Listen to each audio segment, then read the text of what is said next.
think it's with many people who are first on a search and constantly looking for more and more and more, but when everything is gone, all kind of what makes sense or what should be right or wrong, and you go into different kind of emptiness, then there is also no need for anything.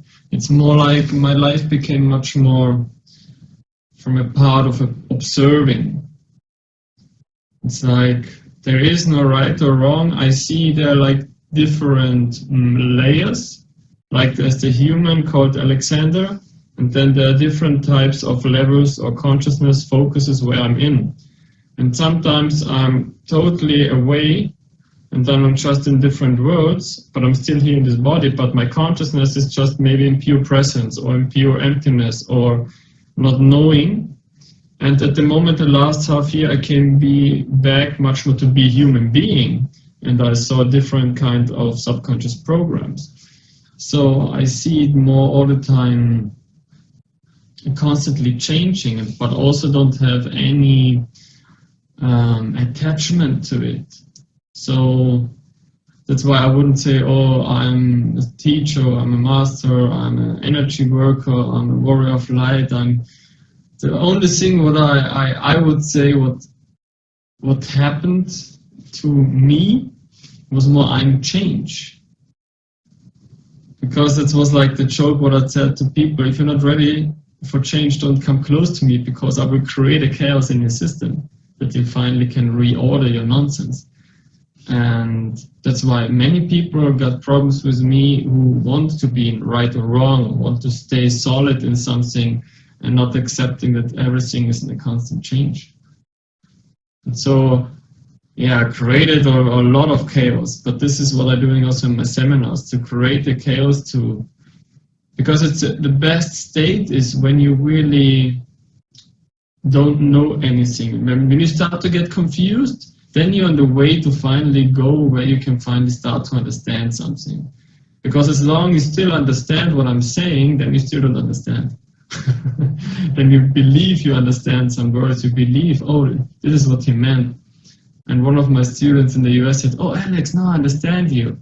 And I just answered everything, it seems how it's, or it looks like how it is, and nothing looks like how it is. And then again, his whole concept got destroyed.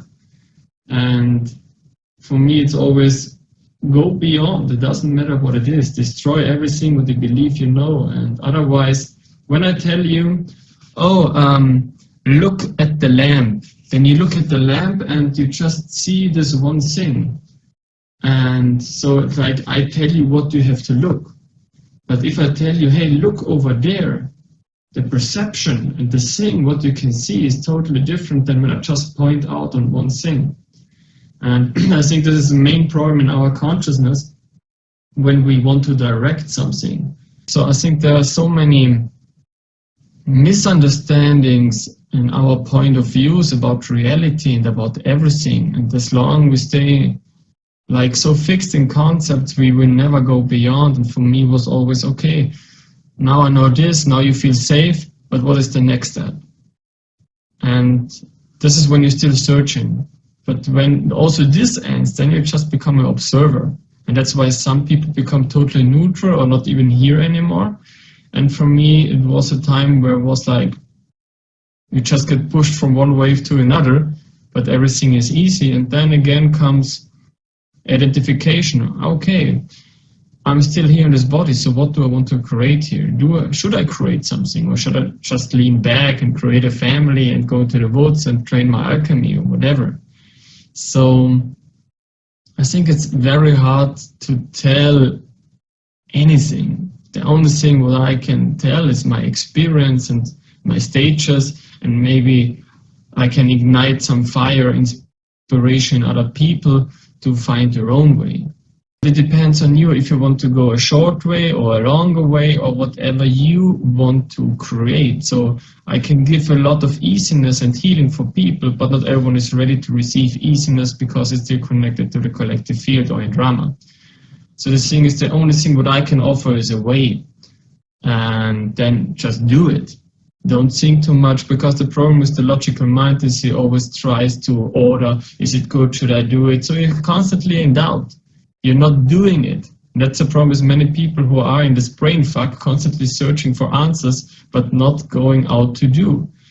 And I think this alchemy, this process, then you really start to embody your knowledge, that you become wisdom.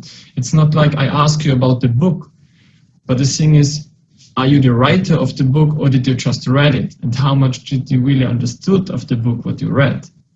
And that's for me the difference in all spiritual teachers, like many people just taking wise words from someone and then believing, oh, they are a teacher or they know something. No, you still didn't understood even the basic words. But for me, because I was working with the quantum field already for many years, so I understood, oh, I just have to connect to the field and the answer will be here. And so I had my trainings partner, I saw the video, I connected to the field, and then I knew, oh, this is how it is doing it. Then I could feel it, and then I could do it. The more you understand your program, then you also understand everyone else and see, oh, he lives just his program. Of course he can change, but for this you need to have awareness. And the most important thing for me is still awareness. Otherwise you're in a program. Oh, I have to go there, I have to do this. Then you will never be free. And I think this awareness, this inspiration we have naturally when we are a child, but then we got reprogrammed to fit in a society. So that's the reason why you're constantly looking, but your hardware is still in lack of love. That's why you're looking constantly for distraction. I think that's the main problem, that we constantly distract, because everything what we do is a placeholder for love. The real self is, let's say, a soul part, something, a part of consciousness, something. When you say, okay, I'm a soul who came here to choose this body, to choose this experience, to stay in this reincarnation, it depends. What is your goal? Do you still need a goal? What is your life mission? There's so many questions, but for me, it's much more, I don't want to give too much definitions, because does it really change right now in your life? Because it doesn't matter if the earth is flat, hollow, or round, or a potato. It's useless knowledge. The only knowledge what is important now is, what do you really want to create now? What is the next step? And everything for me else is nice mind shit to distract and have fun. Then we can talk about Lemuria, Atlantis, Sirius, aliens, inner earth. It's all an amazing topic. It's all fun, of course. The whole life is fun. But in the end, is the question for me much more, why are you really here? Or not even why you're really here, because with a why question, you're also just saying the problem. It's more like, what do you really want right now? But not out from lack. What does your soul really want? What makes your heart to sing right now? As long as we're stuck in right and wrong, we're not going forward.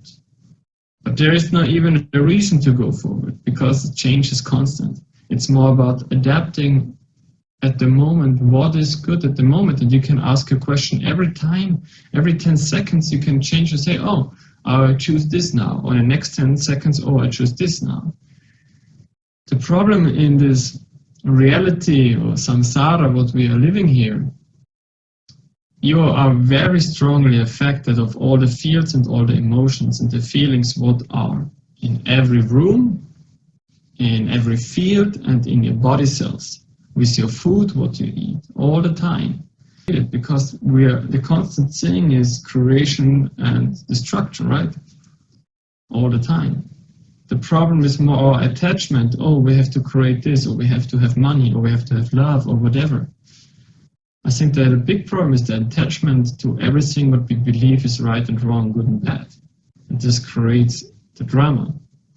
What I've seen, as long if you're still afraid of something, it doesn't matter what it is, as long you still feel attacked, then you're away from your true inner self when you're connected to your higher self, to God, to your love.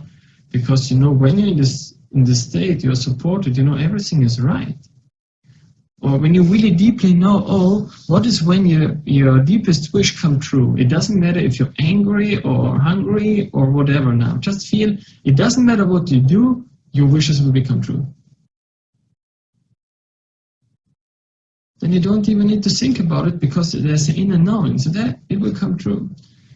Even if I'm depressive now for 2 weeks, I know my dream will come true. But for me, I just asked question, okay, what does it make to you that you're not in your comfort zone anymore? That your whole reality, like from the whole collective, got crashed. And that's therefore it's a big change. Of course, you see all this, there is no virus. The only virus is fear. I gave people different questions. What if that all the weak people are dying now? That we can go into a higher frequency. It sounds maybe weird for some people. So, no, why should the people die? So that we constantly die and reborn. More than 5,000 people are dying by hunger every day. And even more people died from the normal flu 2 years ago than now with all the stuff together. Why do you feel like, oh, you have to fight for? The reason is more like you feel afraid that the government will force you for vaccination or whatever. So it's actually the reason, it's your inner fight, because you feel that you're not free, but you have never been free. And as long as you have so many point of views and so much resistance, you can't flow in life. If you want money, you have to become money. If you want love, you have to become love. Because then the positive thinkers say, oh, you can't say this. No, you have to say it, because you're still afraid of the words. And as long as you give the words so much power, you're still powerless. You're still a nobody. You're a fart in a desert. Thinking is like 8 megabyte, and connecting into inspiration is 8 billion megabytes, just about the frequency. I'm not constantly studying. Life happens, but I don't need to look like on the book how life happens, because it constantly happens. I just need to look at life, and we forgot it to look at it.